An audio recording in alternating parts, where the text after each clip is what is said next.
Hello, good afternoon and welcome to Joy Newsroom. The news is live on Joy News channel and on DSTV channel 421 and Gold TV channel 125, as well as all our social media platforms.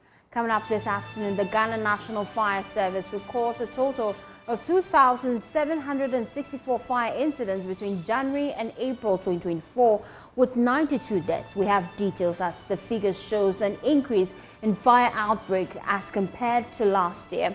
We'll hear from the Public Relations Officer of the service on what you can do to stay safe. Also in this bulletin, the Electoral Commission says it is counting on the outcome of the ongoing investigations into the alleged bribery of two of its staff during the Ejisu by-election to reform its approach to such exercises in the future. And later in the bulletin, Ghanaian dancer Afronita and her mentee Abigail, known for their stellar dance performances on social media, have made waves on the international stage with a thrilling performance and appearance on Britain's Got Talent. We'll settle for details in a minute. My name is Faustina Safo. Thanks for choosing us.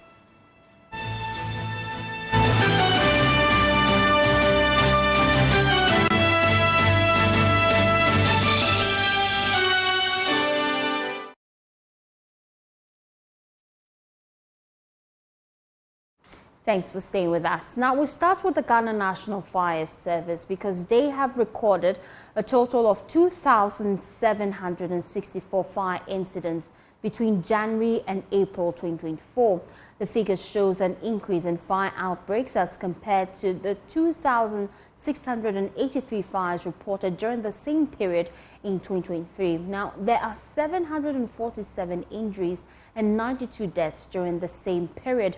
The Ghana National Fire Service also responded to 52 distress calls for rescue during the period, which resulted in 19 injuries and 12 deaths. Well, the Chief Executive Officer, Julius Kono, disclosed this as an event to climax the 2024 International Firefighters Day in Accra. The event was on the theme, the contribution of firefighters to safety, national security and sustainable development. Let's get on Zoom now and speak to the Public Relations Officer of the Ghana National Fire Service, ACF01, Timothy Asafo, and he joins us now live on Joy Newsroom with more. Thank you so much for your time. Just for clarity, though, the figures indicate that there were 92 deaths as a result of these fires from January to April, and there were 747 injuries. And you also responded to some 52 district calls during the same period, which resulted in 19 injuries and 12 deaths. Share with us some of the factors that led to these fires.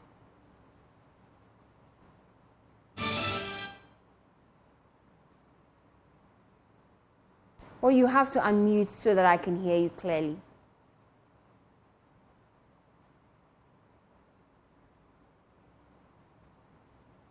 The casualties were recorded as a result of road crashes and not as a result of fire incident. So that's the clarity. Oh, okay.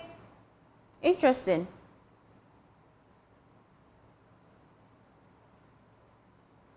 So, clarify the figures for us so that we can get clarity. It wasn't fires, it was road accidents. So, if you have the figures, walk us through it and let's get better background. Unfortunately, I don't have the data with me here. But what I know is that deaths as a result of fire incidents is just below 10. Okay. It's below. But is it actual that indeed you recorded more fire incidences between January to April this year as compared to last year? Yes, doing a comparative analysis, the incidence of fire for the first 4 or 5 months was a bit higher than that of last year. And it can easily be explained to the harsh weather around this time. You know, because of the weather, the Harmattan extended beyond its period, and it is now that the rains have set in. And so it explains the reason why we have a little bit of more fires as compared to that of last year. Now, with your measures in place to ensure that your response to fire calls or distress calls across the country? Has it improved over the period?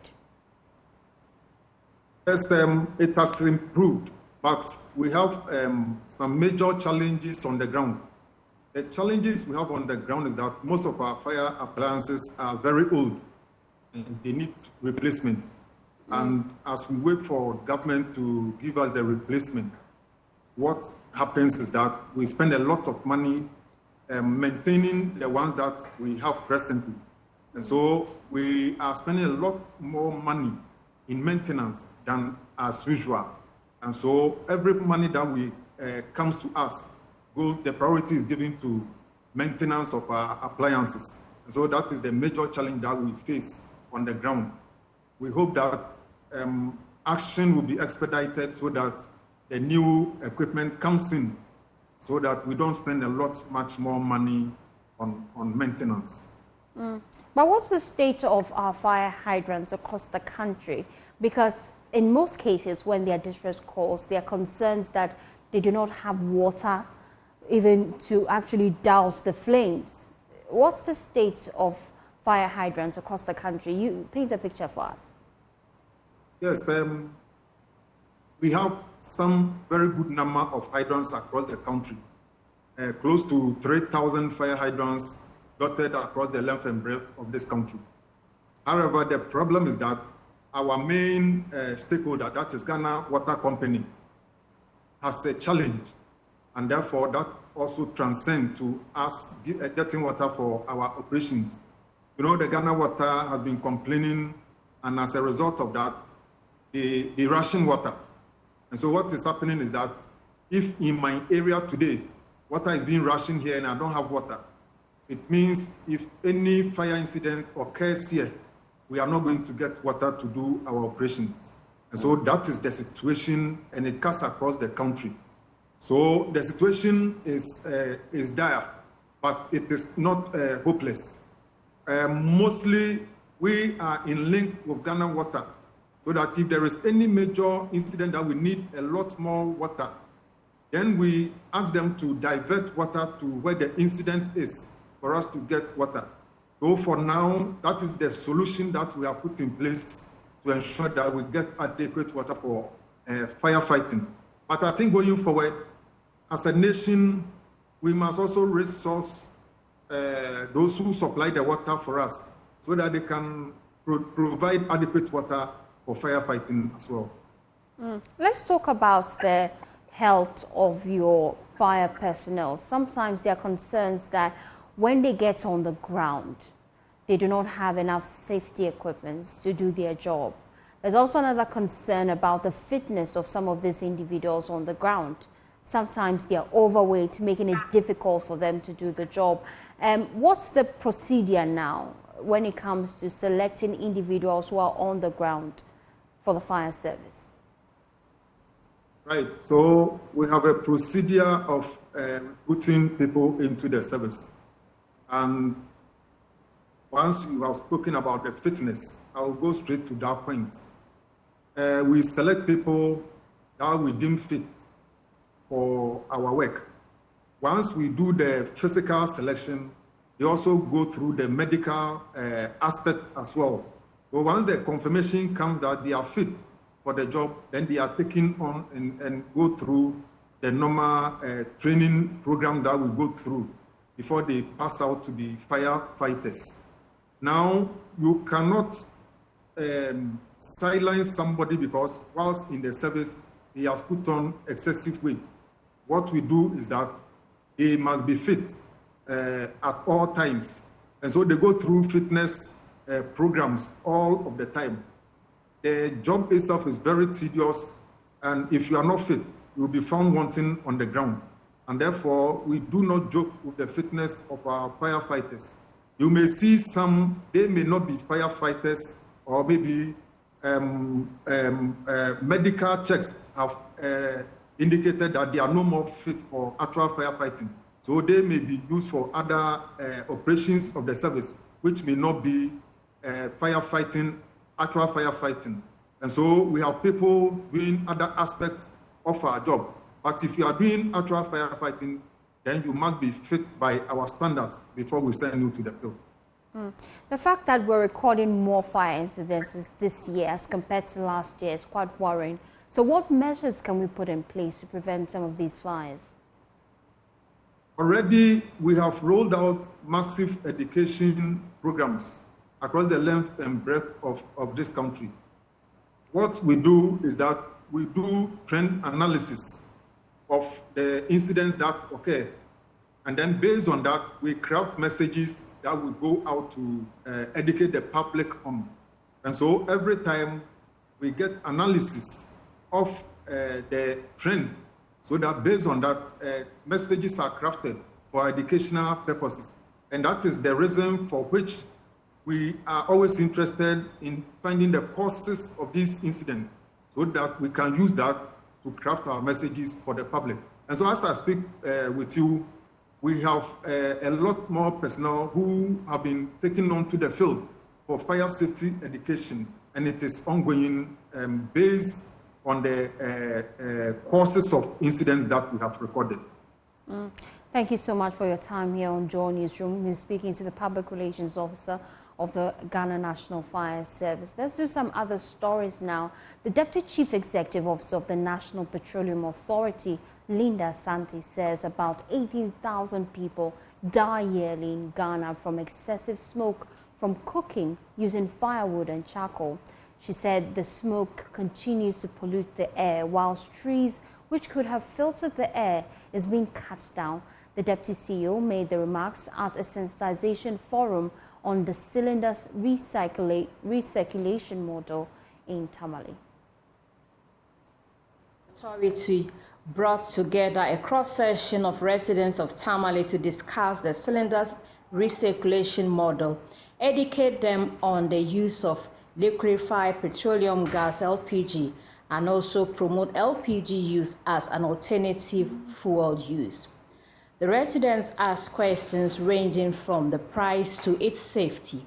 Speaking at the forum, the Deputy CEO of the National Petroleum Authority, Linda Santi, said smoke from firewood and charcoal continue to harm its users. In the most part of Africa, cooking has been placed in the lives of our mothers and sisters. However, in Ghana, in most part of Africa, cooking has placed the lives of our mothers and sisters in danger because of the smoke they inhale whilst cooking. This is because we cook with firewood and charcoal in most of our communities. I stand to be corrected, but I know majority of us cook with firewood and charcoal.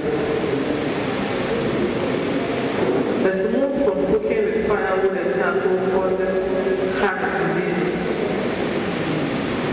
I want us to pay attention to the effect of the smoke on our health. It causes heart diseases. We know the high blood pressure, hypertension, and all its related issues. It also causes lung cancer. Mostly in women because they are the ones who do the cooking in our homes. The smoke also makes us weak, and when you use over a long period, affects your eyes. A recent study shows that about 18,000 people in Ghana die yearly from the use of unclean fuels. She said the MP and its allies are working to reduce the taxes on LPG to make it more affordable. The Ministry of Energy and the Ministry of Finance are having discussions to make sure that we reduce the taxes on LPG. In addition to that, even before the reduction of the taxes, NPA has gone ahead to have a tender which has reduced the supplier's premium of LPGs that are imported into the country. Personnel of the fire service were present to educate the people on the safety regulations of LPG. Side by side. So this is how the demonstration goes. After pulling the pin, I've opened my eye. You aim at the pin. So you quickly get your extinguisher. You remove the pin. You aim at the base of the fire. Now you squeeze.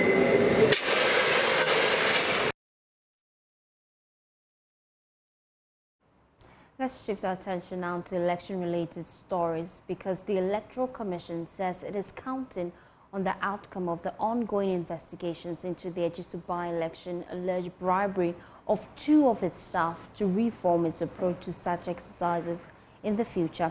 The police and the Office of the Special Prosecutor are investigating Member of Parliament for Kwadaso, Professor Kingsley Yako, and 2 officials of the EC for alleged bribery. The MP was caught on camera giving the EC staff an envelope which he later confirmed contained money meant for lunch. Well, the Director of Electoral Services at the EC, Dr. Sribo Kweko, tells Joy News they are fully in support of the probe. At the time that I was, incidentally, I was the one who, the journalist, followed to that center. Right. So according to him, it was just about 5 minutes after I have left that the incident took place. Now, at the time that so immediately he came to me, and I got the opportunity to watch the video. And if you look at the video at that time, you read that it was dropped onto the table. You do not see our officers picking it. So I said that we should not be in a hurry to judge, because at that time, when it was put on the table, did they pick it or they did not? If they picked it, what was the content? We didn't know all these things. So we said, okay, let's go and replace them. And you know, one in the heat of election, anything that you do, it attracts attention. So let's replace them. Let's finish with the election, then we'll investigate the matter. It was later that we got to know that when our regional editor went, that they said that when it was dropped, they took it. And it said it was money for lunch. And you told the public that also? Exactly. So I don't know, at that time that I was speaking, and to be frank with you, if I look at the video, it's difficult for you at that time to know whether it was an envelope, whether it was a handkerchief. You couldn't just draw. So I said that it will be investigated. So we should not be in a hurry. Because sitting here, I would have been happier if they did not pick the envelope. Right? The hand was stretched. They didn't receive it. It was dropped. So if at that time they had not picked it, the man had gone for his own envelope, commission would have been exonerated. But it followed that later, they went and took it. So that's what it was. So at that time that I was making my statement, I said, don't preempt the investigation and let us know what has transpired. So now we know the story, and that was the election was held on Tuesday when they passed at the office, and I went and met the OSP people there, interrogating our people. So it means that the interrogation is going on. So personally, I'm not happy with the way we are discussing issues and that. When you do that, people will begin to change their statement and other things. So at the end of the day, you may not get to the root of the issue. That's why we were thinking that we should have allowed the professional people to handle it instead of come out with our judgments and the rest. Right. So it is upon the strength of that. Well, the NPP Director of Communications, Richard Ahiaba, says the party did not sanction any such move.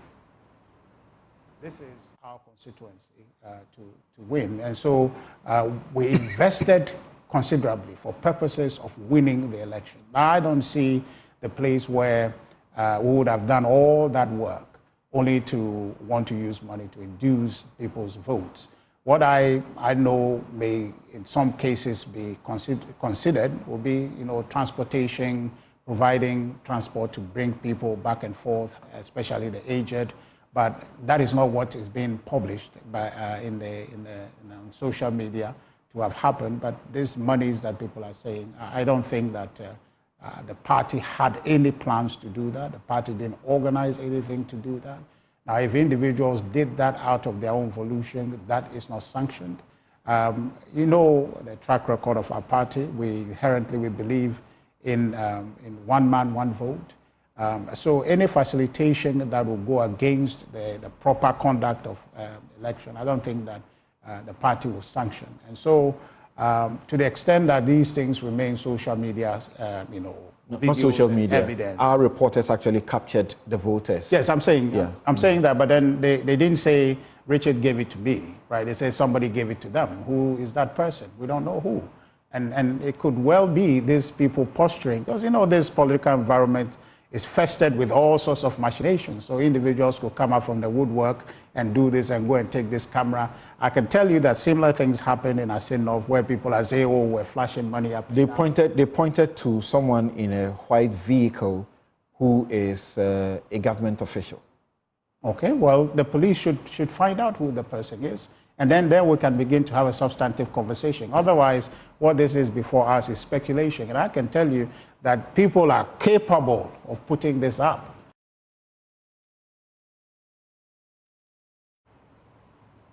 But a member of NDC's legal team, Abraham Amala, says the NPP cannot escape blame in the bribery scandal. The results from the Ejisu by-election is a clear indication that Ghanaians are tired of the NPP. Because Ejisu is not just a stronghold, it's a super stronghold. And what I mean by that is, within a stronghold, there are areas which are like no-go areas, and Ejisu is one of them. Now, the independent candidate never campaigned as NPP. In fact, there's a video clip of Bawumia saying that the NDC is behind the independent candidate. The president, when he went there, said that the independent candidate, he cannot work with the independent candidate, and that independent candidates cannot come to him for projects. Never mind, that was another loose talk by the president, because he's lucky today, it's not the one subject matter. But the independent candidate was pointing to roles that he had done when he was a minister and MP. The president also said, nobody is able to bring road construction if I don't sign that contract. So don't let him take credit for it. Yes, and he said that he can't work with independent candidates.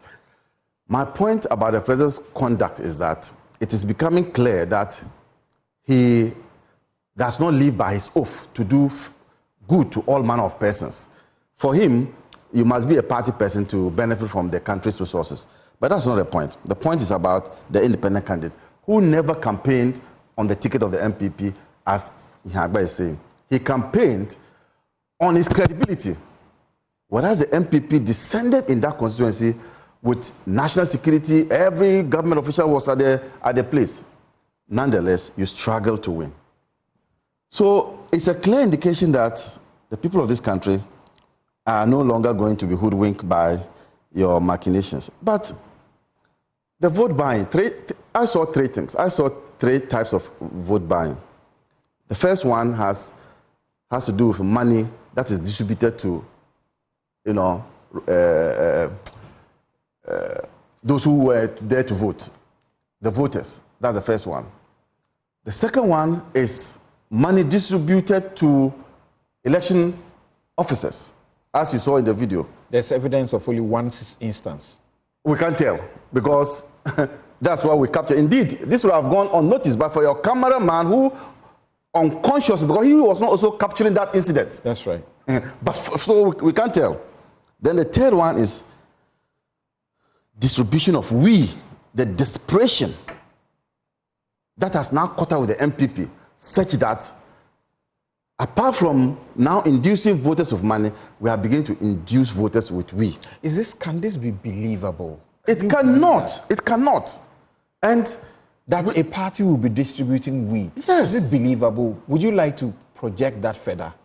I would want to understand it from the perspective of those who were interviewed. There was this old lady, which your cameraman captured, saying that money was added to the and packed. So when it was given to the young man thought that money was all throughout to the bottom of the envelope, not knowing the money was just up. And so when they took it off, they saw the weed. That's what our desperate NPP is getting all of us to. This is condemnable. And from where you sit, does that not give you an indication somewhat that this may have been contrived to destroy the reputation of the process, and that the NPP will not be involved in doing such a thing? Distributing weed? How many days after the elections now? Has the NPP distanced itself from it? Have they issued a statement?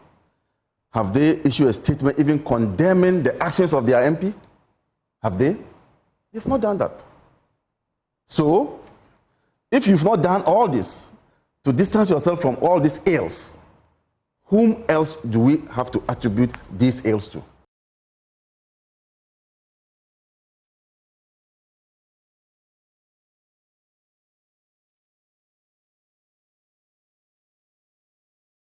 Let's do some other stories now, because the Accra Metropolitan Assembly says this year's ban on drumming and noise making starts from Monday 6th of May to Thursday 6th of June. In a statement from the Assembly, it said aside from the ban on noise, there's also a ban on funeral rites and its related activities.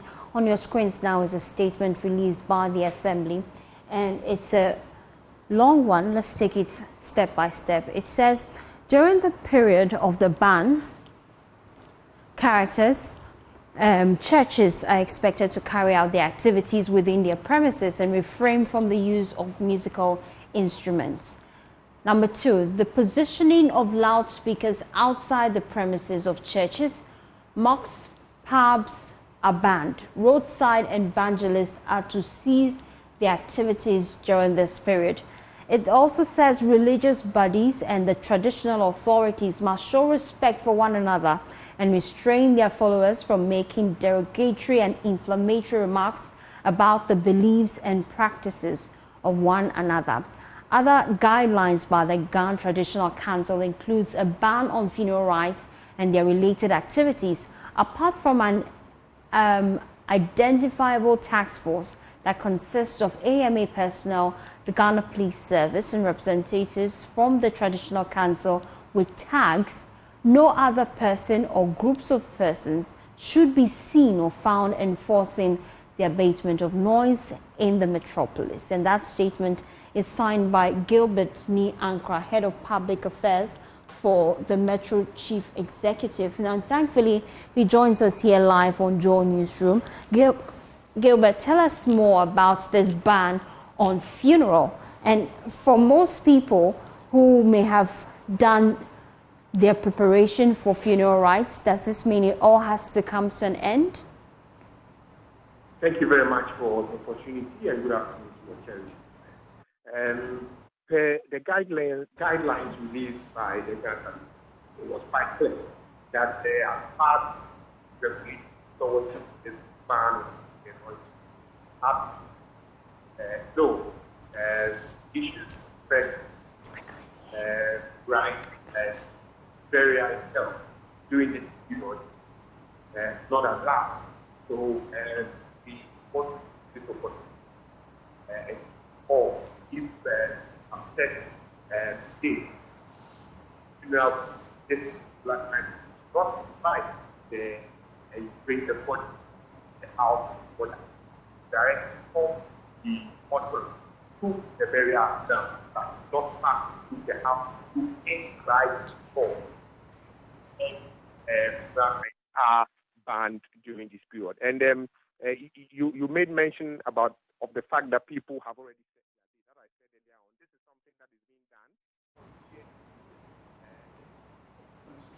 Traditional Council came out with a guideline. So as an assembly, we are re-echoing whatever guidelines that have been set. So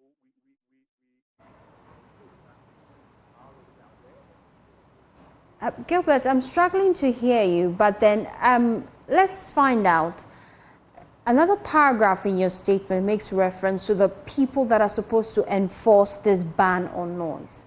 And it's quite key. I want to draw your attention to it, because usually when there's a ban on noise making, we have a lot of people taking up the responsibility to enforce this ban. And that is point number 5. It says, apart from identifiable task force that consists of AMA personnel, the Ghana Police Service, and representatives from the Traditional Council with tags, no other person or groups of persons should be seen or found enforcing this ban on noise. That's what your statement says. But then for most people, do we have to now inquire, do you have a tag? How do we even identify this tag in the first place? And if I can go outside and buy an AMA cloth, that makes me an AMA official. Let's talk about how you plan to ensure that no other groups are enforcing the ban on noise making. Just as I said, in the release, it was quite clear that we have identifiable tax force, and they comprise representatives from the AMA, the Traditional Council, and the police. They are led by the Traditional Council, and most of the time it is the Asafo chairman. They lead the task force to ensure that all these things are done. For the task force to be able to identify them well, they have been given special ID. And for those ID cards, there are certain security features on the ID card that we are able to identify that these people have been mandated to enforce the regulations. If you look at what is being done over the years, of course, we've had issues of groups of persons moving in to enforce it. And consistently, we've said that all persons or any group of, if you are not part of the task force, you are not supposed to move around and enforce the law. If you are found, the police is going to deal with you in accordance to law with respect to that. So that is the arrangement with respect to the enforcement. And if, for instance, anybody comes over to a premise and they want to enforce, you obviously, as a chairman coming in to enforce, they come in their regalia. So you will see them not wearing any other ordinary or mufti dress. They are in their regalia to be able to. You made mention of the fact that anybody can just go and buy any AMA cloth, and then, no, it is not allowed. Persons from AMA are not coming in, putting on any uniform for you to identify. All task force members have been given special ID cards and numbers to operate during this period. That's quite interesting. I know that there'll be a series of activities lined up during this period for traditional rights. Walk us through them. Can you please come again? I know that you have a series of traditional rights you'll be performing while this ban is ongoing. Walk us through some of the activities. Yes. Prior to the ban, we have what we call Shimba, and then we have our traditional authorities. They will go in to do those traditional rites, after which they will go in and then do the planting of the ma, which is the corn itself. And that would begin the ban on drumming and noise making. So for this period prior to the ban, this is what would some of the activities that would happen. Thank you so much. Gilbert Niankwa is PRO of the Accra Metropolitan Assembly. Let's do some other stories now. The University of Mines and Technology, TAQUA, will soon host a state-of-the-art technical training center to bring value addition to the mining industry.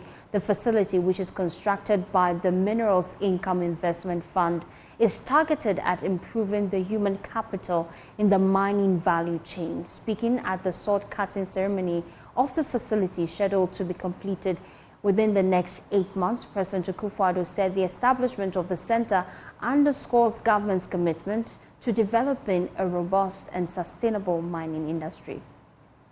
Ghana is a leading producer of gold in the African sub-region. However, it lacks the needed human capital in the value addition of the sector. In a bid to ensure value addition in the mining value chain, the Minerals Income Investment is constructing an ultra-modern technical training center at the University of Mines and Technology. The facility will comprise of a 500-seater lecture hall, jewelry training center, library, and offices. It is expected to equip the university with advanced mining competences.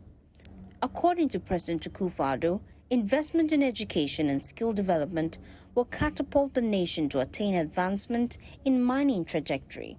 The establishment of this technical center underscores government's commitment to developing a robust and sustainable mining industry. By investing in education and skills development, we're laying the foundation for a brighter future for our nation, as this center will serve as a hub for excellence in mining-related education, research, and innovation. We must be deliberate about creating our own major mining companies. It cannot be that we proudly wear the crown as Africa's #1 gold producer, yet we're missing out on the ownership participation space and in value chain development. The gold standard of development everywhere in the world is for the indigenous population to participate in ownership, funding, value chain development, and other tertiary activities, such as gold trading and listing on the stock markets, amongst others. Sadly, we're now playing at the very primary level of owning the resources, and nothing more significant after that. It is very obvious that we have learned to mine gold enough. We have learned to encourage global firms enough through the provision of management expertise. And we now have to learn to create and grow companies that can also go global. Speaking on the sidelines of the sword cutting, CEO of the Minerals Income Investment Fund, Edward Nanayao Kranting, noted that building the human capital would improve the country's stake in the jewelry industry while developing the entire mining delivery system. The MIF Technical Training Center at the Accra University of Mines and Technology is part of our corporate social investment initiatives. What MIF is seeking to do, in line with the President's vision for the mining sector, is to ensure that we invest along the entire mining value delivery system. And the entire mining value delivery system includes human capital development. It is important that to be able to develop the sector, it's important that we develop the human capital. That's the bedrock of mining. What we are seeking to do is to do a modern technical training, to do a modern jewelry making center. Ghana was very well known for jewelry making, but along the way, we've lost that to modern technologies. We've lost that to the likes of Dubai, etc. We need to bring this back, and it's part of the value addition for the minerals, for value addition for the mining sector. It's important that this is projected, that we learn using modern methods and utilize our gold. You're still watching Joy Newsroom. We're taking a quick breather. We'll be back with more stories. Do stay tuned in.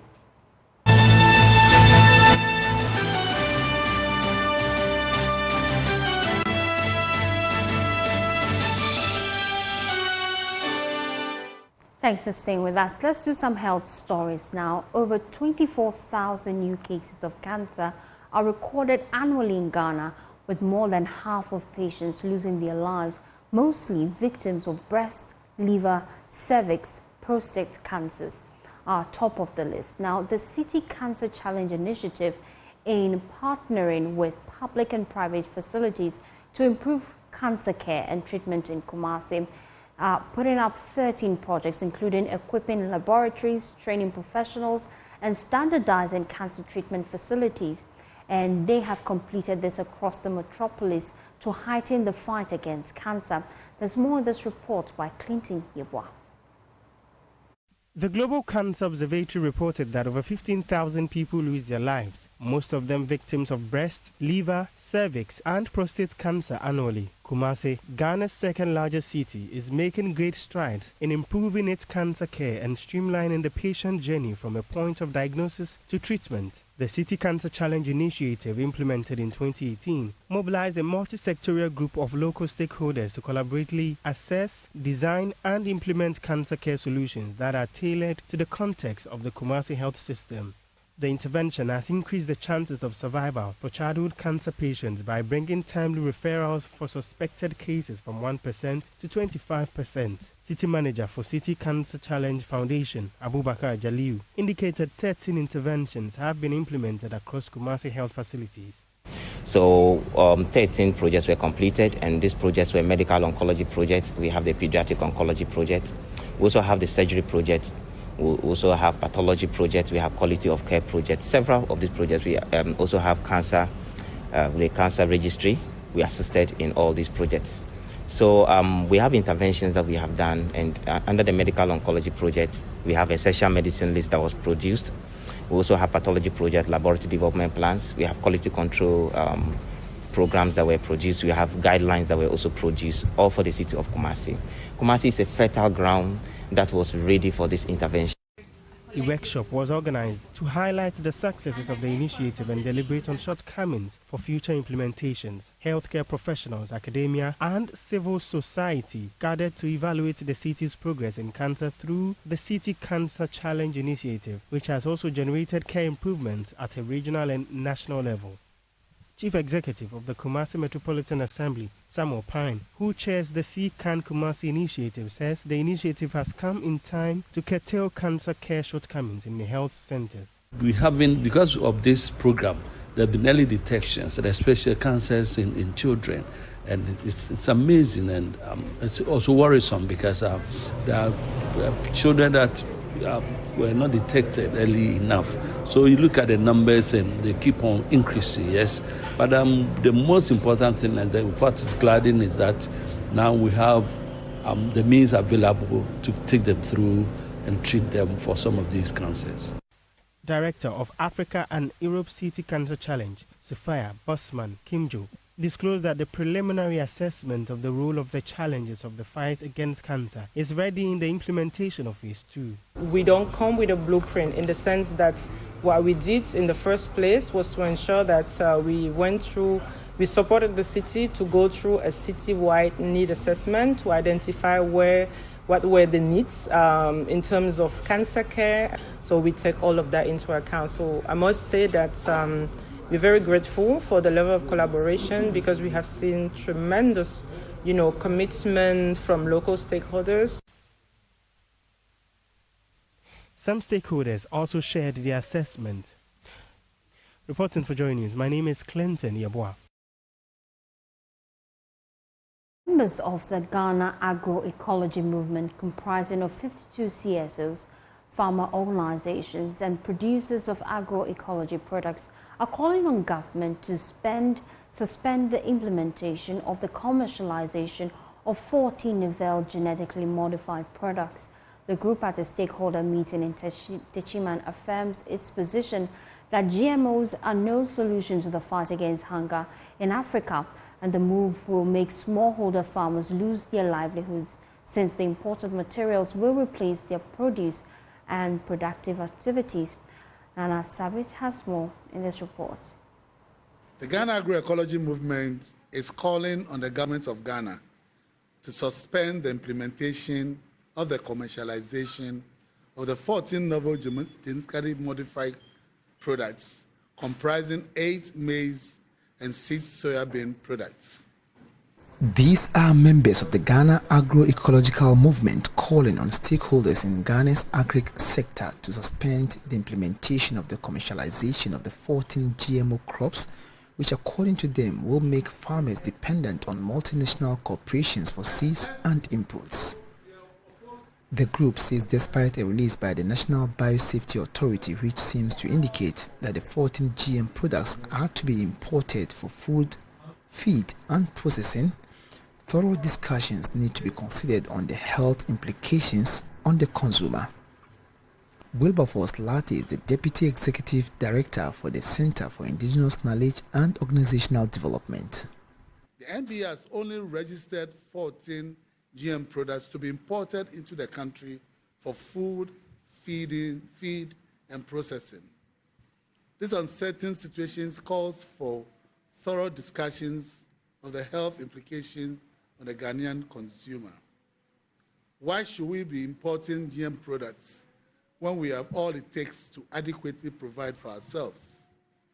They cited the following reasons as their main concerns on why they are vehemently against the acceptance of these crops, and this includes the likelihood of smallholder farmers losing their livelihoods since the imported materials will replace their productive activities. The Ghana Agroecology Movement is opposed to the commercialization of these crop varieties for the following reasons. Ghanaians will lose sovereignty over its agricultural productivity because GM materials or products will make Ghanaians dependent on foreign corporations. Smallholder farmers will lose their livelihood since the imported materials will replace their productive activities. GM foods can have harmful effects on the human body. The consumption of genetically modified foods can cause the development of diseases which are immune to antibiotics. To the members of the Ghana Agroecology movement, government must prioritize increasing investments in agroecology, adding that the commercialization of the GM products is not a solution for Ghana's food sovereignty. Kwame Ephraim Dentra is the Bono Regional Manager for ActionAid.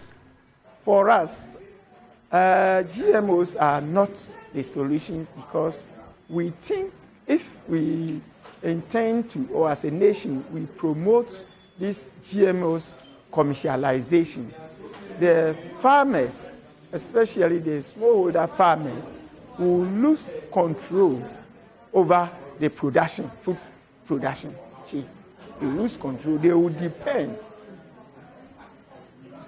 mostly on foreign corporations and companies who will be producing for us. And Ghana stands to pay more because we are going to import for this one. And if we continue to do that, our research institutions here, like CSR and other things, we are killing those institutions because they are not going to do anything here locally. And in Kumasi, the Asantehene Otumfuo Osei-Tutu II is the first monarch and individual in Ghana and on the African continent to be honored with a crypto stamp for postal services globally. The crypto stamp employs a non-fungible token, which gives it a unique digital identifier that is used to certify ownership and authenticity and is recorded on a blockchain. Well, the Ghana Post Company Limited unveiled the 6th commemorative stamp, including digital stamp for the king in celebration of his unparalleled leadership and global influence. Emmanuel Bright-Kweku was at the event and filed this report. It was a night of music and dance blended with elegance and rich tradition as government officials, royals and other dignitaries raised the unveiling of the Asantehene's commemorative stamps. Here we go! The stamp is in celebration of the Silver Jubilee of Otumfuo Osei-Tutu II and his unparalleled leadership and remarkable contribution to Asanteman and Ghana. In all, 12 stamps were unveiled by the Ghana Post, including a standard stamp, definitive and commemorative stamp, stamp album, postcards, framed gold stamp, and a maiden crypto stamp. This Asantehene 25th Managing Director of Ghana Post, Bai Sosai-Kofo, explains the unique features of the crypto stamp, the first of its kind in Africa. We unveiled the very first ever crypto stamp on the soil of Africa. The Otumfuo Osei-Tutu crypto stamp is a stamp that is a digital stamp artifact. With this stamp, you are able to have a non-fungible token, which is an NFT, which is activated by your NFC on your phone or your computer, and you can trade this stamp on the stamp cryptocurrency market. So several stamp collectors are interested in this product. Now, this Otumfuo commemorative stamp is not just a stamp for postage, but it's also a major collector's item. I mean, stamps in its right is a major tool for telling history for generations unborn to get to know things that happened in the past, because commemorative stamps are used to commemorate people, events, and anniversaries. The postal stamps are expected to be embossed on items to over 150 countries globally with unique images of the Asantehene. They hold profound significance as symbols of cultural heritage, historical legacy, national pride, and educational enlightenment. Communications and Digitalization Minister Esla Owusu-Ekufo highlighted the significance of the commemorative stamp in reflecting the Ghanaian traditional values linked to the vision of the country. This commemorative stamp is therefore a reflection of our national pride and identity. It serves as a reminder of the inextricable link between our traditional values and our modern aspirations, reminding us that our rich cultural heritage is the foundation upon which our nation's future is built. That is what sets us apart from all other peoples on earth and makes us uniquely Ghanaian. Mamponhene Dasebre Osebonsu II thanked the company on behalf of the Asantehene. In the name of Our Majesty, we graciously appreciate. And when I use the terminology we, it means for on behalf of our king and of course the kingship that constitutes the Asante mine. The royal stamp will stand as timeless attestation to the enduring bond between tradition and progress. For Joy News, my name is Emmanuel Bright Kweku. For more news, please log on to myjoyonline.com. My name is Faustina Safa, and that's how we wrap up Joy Newsroom. Up next is The Law with Samson Ladiaini. Please stay tuned.